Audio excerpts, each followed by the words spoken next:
Hola, me llamo la profesora Sasha Guevara y bienvenidos a la clase de Español 2A. So welcome, my name is Sasha Guevara. This is Spanish 2A. This is my 11th year teaching and my 3rd year at BCC. Spanish 2 classes will meet period 4, 6, and 7. Period 4 meeting on Mondays and Thursdays from 1:40 to 2:40 p.m. via Zoom. The link can be found on our MyMCPS Canvas classroom. Period 6 will meet on Tuesday and Friday, as well as period 7 will meet on Tuesday and Friday, and period 6 meets from 10:15 to 11:15 a.m. Period 7 from 12:30 to 1:30 p.m. Wednesday office hours are optional. There's no attendance taken. That will be a time for students to ask questions if they need help submitting assignments, they need extra practice, more explanation. That is a time carved out for them to be able to meet with me one-on-one or in small groups. On Wednesdays, so period 4, Wednesday office hours are 12:30 to 12:50. 6th period, Wednesdays 1:20 to 1:40, and period 7, 1:45 to 2:05 p.m. So a little bit about the goals of Spanish 2. So in Spanish 2, they're continuing to really build on vocabulary. So a lot of the units correspond with the units that they learned in Spanish 1, but now they're adding more vocabulary, and we're also going to start learning new grammar concepts and kind of seeing more of, what is the language like? What are the conventions?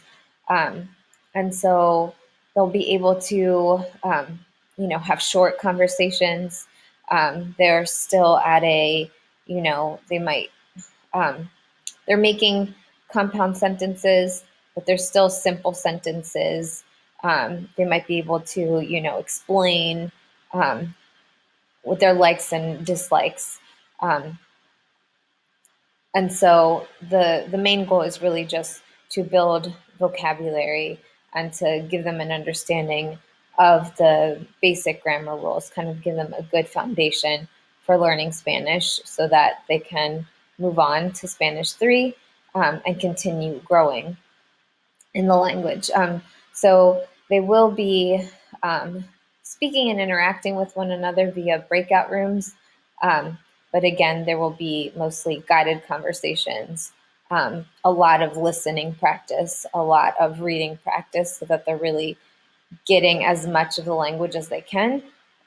Because when we learn languages, right, the first step is to be exposed to the language in order to be able to produce it. Some of the units that we will be studying during first semester. So Unit 1 is the Vuelta al Cole, so back to school. And so they're adding vocabulary, describing what are their teachers like, which classes do they like, what do they do in their classes. So learning some more, even with verb tenses, some irregular verbs, adding on to what they learned from last year. And then Unit 2 is La Vida Familiar, so talking about the family life. Again, describing people, things that are really, that any student can use their experience to describe. So a lot of Spanish 2 is, right, talking about their personal experience and their friends, right? And then Una Comunidad Ideal, so that's where, they'll learn to give directions, how to get around town, describe where they live, describe different communities. And throughout each unit, there'll be culture embedded in. So, right, language is part of culture, but also, for going back to school, what does school look like in Spanish-speaking countries? How are Spanish-speaking countries responding to the COVID-19 pandemic?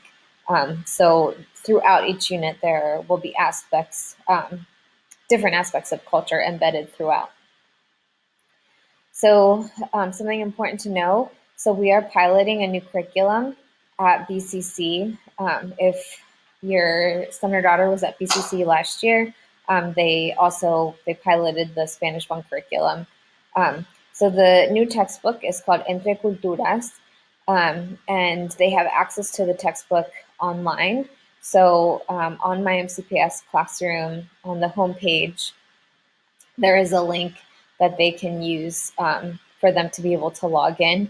And generally, homework assignments will come from the online textbook. So there's listening practices, reading practices, vocabulary practice, um, culture videos on culture. So, for example, in the first unit, De Vuelta al Cole, happens to be, I didn't write the book, but Yo Soy de Ecuador, being Ecuadorian, the first kind of cultural story follows a student in Ecuador and what his experience as a student is like. And so they might be assigned a video with some questions about that. So again, the book is online. If you have any questions about that, please feel free to email me.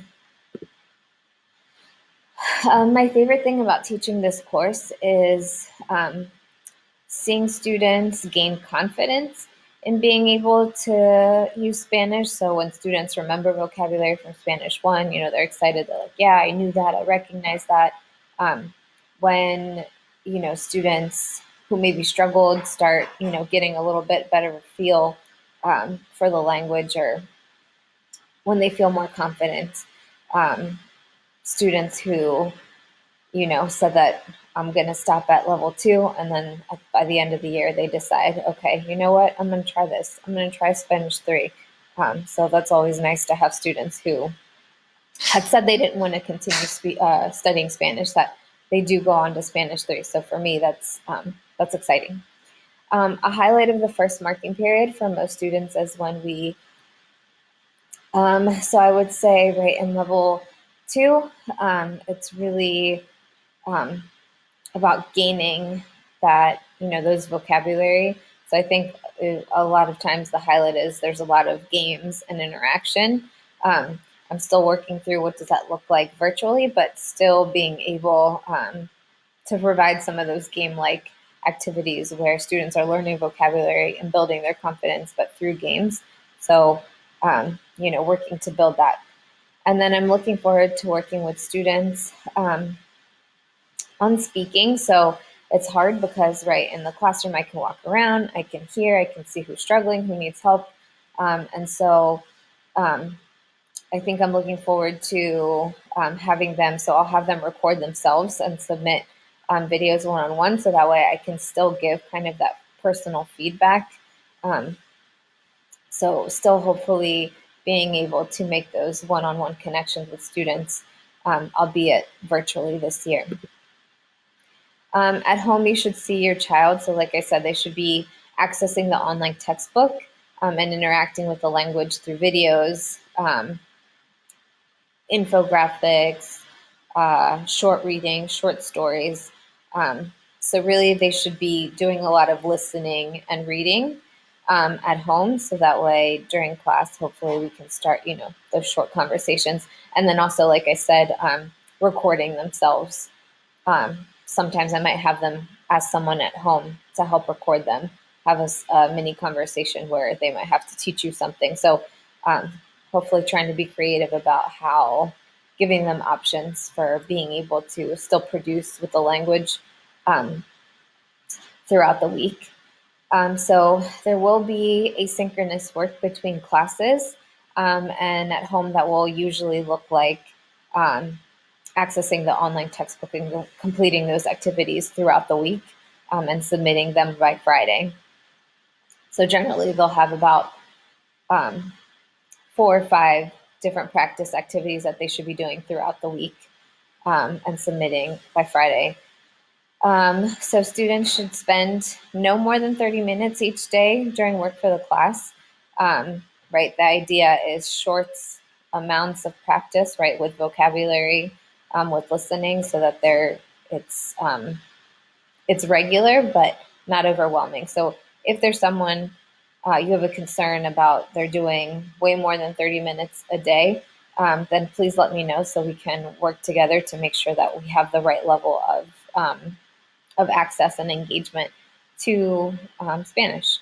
And it got cut off right there, but you can email me at sasha.guevara@mcpsmd.net. Also, you can use my MCPS Classroom or Synergy to message me. I check both every day. So I look forward to working with you, working with your son or daughter to get through this virtual environment together and make it as positive as possible. Please, again, if you have any questions, reach out to me. I wish you all a healthy and safe time in virtual learning at home. So, gracias. Hasta luego.